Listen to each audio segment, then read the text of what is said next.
Movie clip Malayalam channel എല്ലാവർക്കും സ്വാഗതം. എല്ലാവരും സബ്സ്ക്രൈബ് ചെയ്ത് വീഡിയോ കാണുക. എന്നാൽ ഇനി വീഡിയോയിലേക്ക് പോകാം.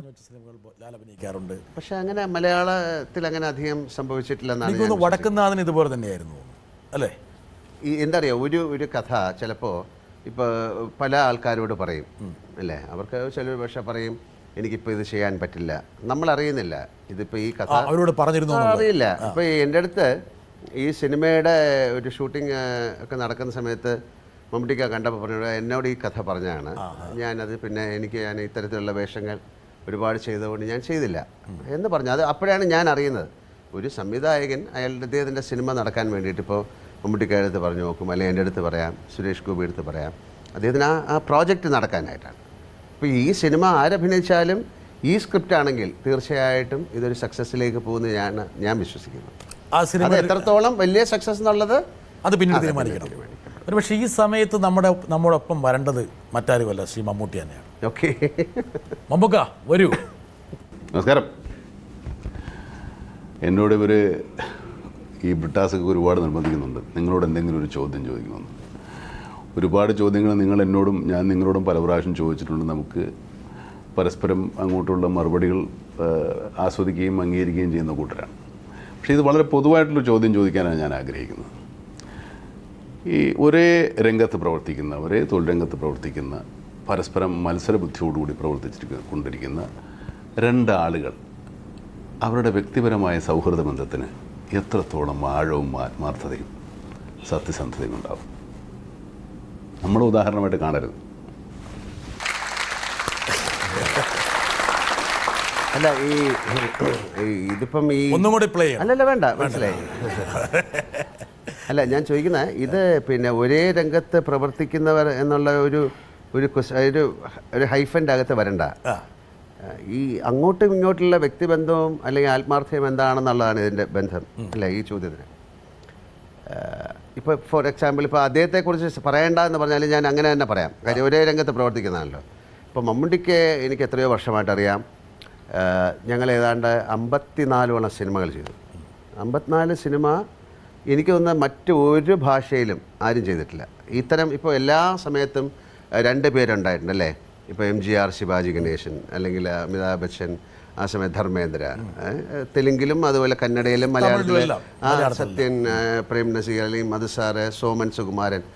എനിക്കും മമ്മൂട്ടിക്കും മാത്രമേ ഈ 54 സിനിമകൾ ചെയ്യാൻ പറ്റുള്ളൂ.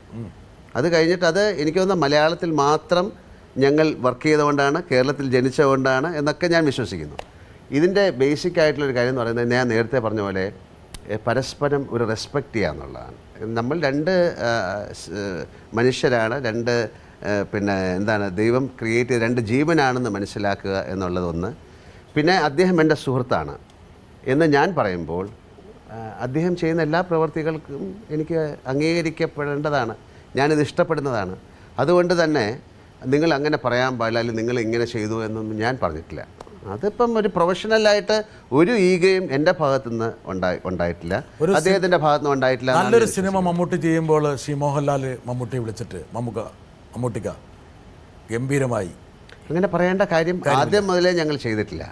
അതെന്തിനാണ് പറയുന്നത്? അല്ലാതെ ആ സിനിമ ഓടുന്നതിൽ ഏറ്റവും കൂടുതൽ സന്തോഷിക്കുന്ന ആളാണ് ഞാൻ. അദ്ദേഹം എൻ്റെ ഈ ദൃശ്യം എന്നുള്ള സിനിമ അദ്ദേഹം കണ്ടിട്ടുണ്ട്. അദ്ദേഹം എൻ്റെ അടുത്ത് ഇന്ന് ഞാൻ അങ്ങനെ ചോദിച്ചാൽ പറഞ്ഞു വളരെ നന്നായിരിക്കുന്നു എന്ന് പറഞ്ഞു. അല്ലാതെ ഇത് കണ്ട ഉടനെ എന്നെ വിളിച്ച് ഭയങ്കരമായിരിക്കുന്നു അങ്ങനെ പറയേണ്ട കാര്യമില്ല. അത് പറയാത്തത് കൊണ്ട് എനിക്ക് സങ്കടമില്ല. കാര്യം അത് പറയാതെ തന്നെ പുള്ളിക്ക് എന്നെ ഇഷ്ടമാണ്. ഇപ്പോൾ ഈ സിനിമ നന്നായതുകൊണ്ട് മാത്രം അദ്ദേഹം എൻ്റെ കൂടുതൽ ഇഷ്ടത്തിലേക്ക് പോകുന്നില്ല. എത്രയോ വർഷത്തെ പുള്ളി പറഞ്ഞല്ലോ, എത്രയോ ചോദ്യങ്ങൾ ഞങ്ങൾ ചോദിക്കുകയും പറയുകയും ഒക്കെ ചെയ്തതാണെന്ന്. അപ്പോൾ ഒരു രംഗത്ത് പ്രവർത്തിക്കുന്ന 2 പേർ തമ്മിൽ എൻ്റെ ഭാഷയിൽ സ്നേഹം മാത്രമേ പാടൂ. ശ്രീ മോഹൻലാൽ, താങ്കൾ പറഞ്ഞ വളരെ പ്രസക്തമായ ഒരു കാര്യം, ഇത് പിന്നെ റിഫ്ലക്സ് എന്ന് പറയുന്ന സാധനങ്ങളുണ്ട് അല്ലേ. എപ്പോഴും അങ്ങനെയാണല്ലോ, നിങ്ങളൊരു ചോദ്യം എന്നോട് ചോദിച്ചിട്ട് എനിക്ക് ഇഷ്ടമല്ലാതാകുക എന്ന് പറയുന്ന ഒരു മൊമെൻ്ററി ആയിട്ട് ഞാൻ അതിനൊരു മറുപടി ചിലപ്പോൾ പറഞ്ഞു തന്നിരിക്കാം.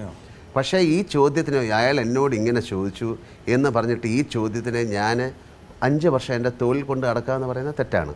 കാര്യം ആ തോളുകൾ എനിക്കാണ് കൂടുതൽ വേദനിക്കുന്നത് അല്ലേ. നിങ്ങൾക്ക് അത് ഒരുപാട് നിങ്ങൾക്ക് കഴുത്ത് വേദന ഉണ്ടാകും. എല്ലാ എയിൽമെൻറ്റ്സും സ്റ്റാർട്ട് ചെയ്യുന്ന ഇത്തരം ആവശ്യമില്ലാത്ത കാര്യങ്ങൾ ഷോൾഡർ ചെയ്യുമ്പോഴെന്നാണ് ഞാൻ വിശ്വസിക്കുന്നത്. താങ്കളത് മറക്കും, 100% മറക്കുക. അല്ലാതെ വേറെ എന്താണ്? എന്നോട് പലരും നിങ്ങൾ പലപ്പോഴും പലരും പറയാറുണ്ട്, അന്ന് പറഞ്ഞില്ലേ, അന്നെന്ന് പറഞ്ഞാൽ എനിക്കറിയില്ല സത്യമായിട്ടും. 3 വർഷം മുമ്പ് പറഞ്ഞൊരു കാര്യം ഞാൻ എന്തിനാണ് ഇപ്പോഴും ഓർമ്മിച്ചത്? മോഹൻലാൽ അസുഖകരമായ ഒരു സംഭവങ്ങൾ ഓർത്തു വെക്കാറില്ലേ? എത്രയോ കാര്യങ്ങൾ എന്നെ പറ്റി ഉണ്ടായിട്ടുണ്ട്, ഞാൻ ഓർക്കാറില്ല. എന്തിനാണ് ഞാൻ ഓർക്കുന്നതുകൊണ്ട് എന്താ ഗുണം? സാധാരണ മനുഷ്യനുണ്ടാകുന്ന ഞാൻ സാധാരണ മനുഷ്യൻകാരനും സാധാരണ മനുഷ്യനാണ്, അതായിരിക്കാം.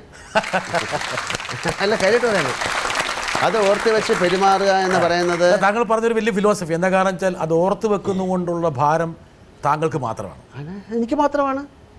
ഇത് നിങ്ങൾ അന്ന് പറഞ്ഞില്ലേ, ഇപ്പോൾ ഒരു പക്ഷേ ഒരു ഭാര്യാഭർത്തൃ ബന്ധത്തിൽ അല്ലെങ്കിൽ ഒരു കാമുകൻ ആയിട്ടുള്ള ബന്ധത്തിലൊക്കെ ഇത് സംഭവിക്കുന്നതാണ്. മിഥുനം എന്നൊരു സിനിമയിൽ പറയുന്നുണ്ട്, അന്ന് എഴുതിയ കത്ത് എനിക്കറിയില്ല. നമ്മൾ വേറെ ഒരുപാട് കാര്യങ്ങളിലൂടെ കടന്ന് പോയിക്കൊണ്ടിരിക്കുകയാണ്. അപ്പൊ അന്ന് പറഞ്ഞ കാര്യം എന്തിനാണ്? നിങ്ങൾ അന്ന് ഉപയോഗിക്കുന്ന ഒരു ഷർട്ടാണ് 5 വർഷം എടുത്ത് ചാടിയ രംഗം എനിക്ക് ഓർമ്മയുണ്ട്. അന്ന് എഴുതിയ കത്ത് അല്ല, ഒരുപാട് അന്ന് ഉപയോഗിച്ച ഒരു പേനയല്ല നിങ്ങൾ ഇന്ന് ഉപയോഗിക്കുന്നത്, അന്ന് ഉപയോഗിച്ച ഒരു ടെലിഫോണല്ല, അന്ന് ഉപയോഗിച്ചൊരു ഷൂസ് അല്ല. എല്ലാ ദിവസവും മാറ്റിക്കൊണ്ടിരിക്കും. ചിന്തകളും അതുപോലെയാണ്.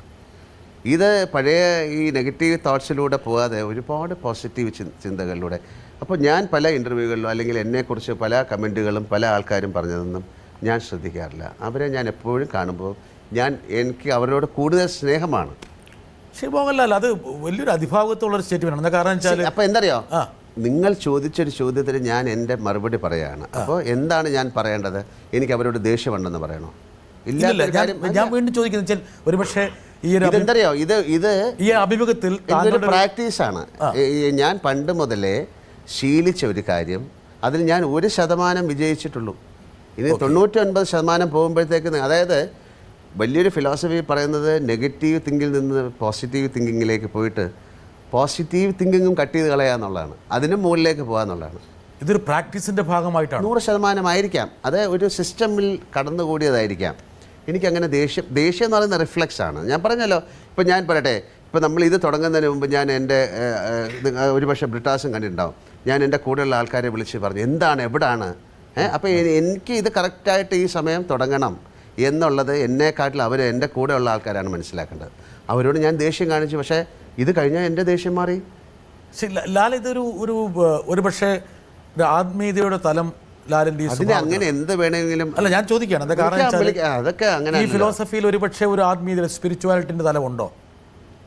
അതൊരു വാക്കല്ലേ സ്പിരിച്വാലിറ്റി എന്നുള്ളത്. ഞാൻ അനുഭവിക്കുന്ന ഒരു കാര്യമാണത്. എനിക്കങ്ങനെ ദേഷ്യപ്പെടേണ്ട കാര്യമില്ല. ഈ ദേഷ്യം ഞാൻ കൈ കൊണ്ട് നടക്കാറില്ല. കാര്യം ഞാൻ മനസ്സിലാക്കിയത് ഇതൊരു എയിൽമെൻ്റ് ആയിട്ട് എന്നെ തന്നെയാണ് ഇത് ദ്രവിക്കാൻ. താങ്കൾ പറഞ്ഞത് വളരെ ഉദാത്തമാണ്. ഒരുപക്ഷെ ഞാനും നാളെ പ്രാക്ടീസ് ചെയ്യേണ്ട ഒരു കാര്യമാണ് പറയുന്നത്. 100% പ്രാക്ടീസ് ചെയ്യണം.